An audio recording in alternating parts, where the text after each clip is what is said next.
Thank you for answering my questions. My name is Joy. Hi, Joy. And it's an answer to prayer to be here. So here they are. 3 real quick questions, Okay. a little complicated. How do I know if I am saved if I have blasphemous thoughts? Should I be taking communion if I am not sure if I am saved? If I am not chosen, would I even care about being saved? Really good questions, Joy. You have a wonderful name, but sometimes it's hard to live up to, isn't it? I mean, how would you like to be named Joy and have to always be assumed to be possessing all of that? I can hear the cry of your heart, Joy. I want to make it as simple as I can. The fact that you are asking these questions is evidence of the work of God in your heart. It is evidence of your desire for Him and for salvation and to know Him. That is evident there. The fact that you would stand up in front of all of us and unbury your heart in such a sweet and honest way is evidence of the hunger of your heart to know Him, and I think that's what you're essentially saying. The way you know that you are saved is by your desire. Do you desire to know God? Yes. Do you desire that He would know you and love you? Yes. Do you desire to love Him? Yes. Do you desire to honor Him? Yes. Do you desire to obey His word? I do, but I can't do it on my own strength. Well, of course not. Join the club. And that's why we're all here. This is the same with all of us. It's all of grace, isn't it? It's all of grace. The Apostle Paul in Romans 7 helps us because this is the Apostle Paul. This is the one that we would elevate as the supreme example of a Christian. And he says, he calls himself a wretched man because he says, I do what I don't want to do and I don't do what I want to do. He said, there is a principle in me that loves the law of God, but I see another principle in me warring against the principle of my mind, and it's the principle of my flesh, and it causes me to do the very opposite of the things I want to do. And he says, oh, wretched man that I am, who will deliver me from the body of this death? And that's a very interesting illustration. One of the ways that murderers were punished in the ancient world was that the victim that they had murdered was strapped to their body. And eventually the decay from the corpse would destroy them. Paul feels, even though he's a believer, that he's got the dead body of his sinful nature still tied to him. So what you're saying to me is essentially the same cry that came out of the noblest of all Christians.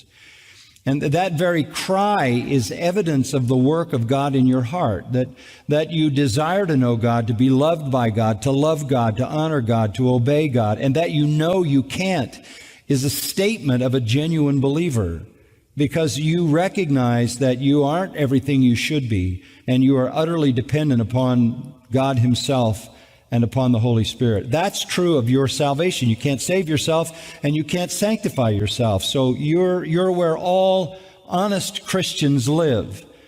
You're saying, I'm not what I want to be, but I know what I want to be. I'm not what I ought to be, but I know what I ought to be. It's about direction. It's about affection. It's about love. And we've talked about that recently when Jesus was restoring Peter. In John 21, he said 3 times, do you love me? Do you love me? Do you love me? And Peter had been caught in disobedience again. And yet he said, Lord, you know me, you know I love you. Then feed my sheep. He accepted the failing life of Peter, the tendency to be disobedient, and even maybe to have ungodly thoughts, which is just part of that remaining sin nature. But he accepted that man, and he accepts all of us if we love him, and calls on us to love him more. So you don't want to evaluate the character of your salvation by your failures. You want to assess the genuineness of your salvation by your desires, by what you love, what you long for, what you want. And you're here. And that says everything. This is not a place for people running from God. This is a place for people running to Him. But asking the question is important. The purest joy, to kind of play on your name a little bit, the purest joy in the Christian life comes when we are obeying Him, loving Him, serving Him, worshiping Him. That's when we enjoy the most assurance. Security is one thing. Security means that I am saved and He will keep me until I see Him face to face. I'm secure in Him. That's not assurance. Assurance is the confidence I have in my mind of my salvation. Many people are saved, they're secured by God in that salvation, but they don't always have the assurance. Why do we struggle with assurance? Because we know our weakness, because we know our temptations, because we know we're not what we ought to be. Sometimes because we fall into a pattern of sin and we lose our assurance. Sometimes because perhaps we have been taught wrongly that you might do something that cause you to lose your salvation, and that generates a certain amount of fear.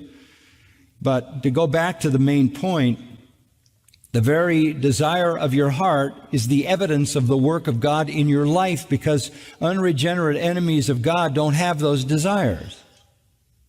Okay? Does that help? Thank you. Thank you, Joy.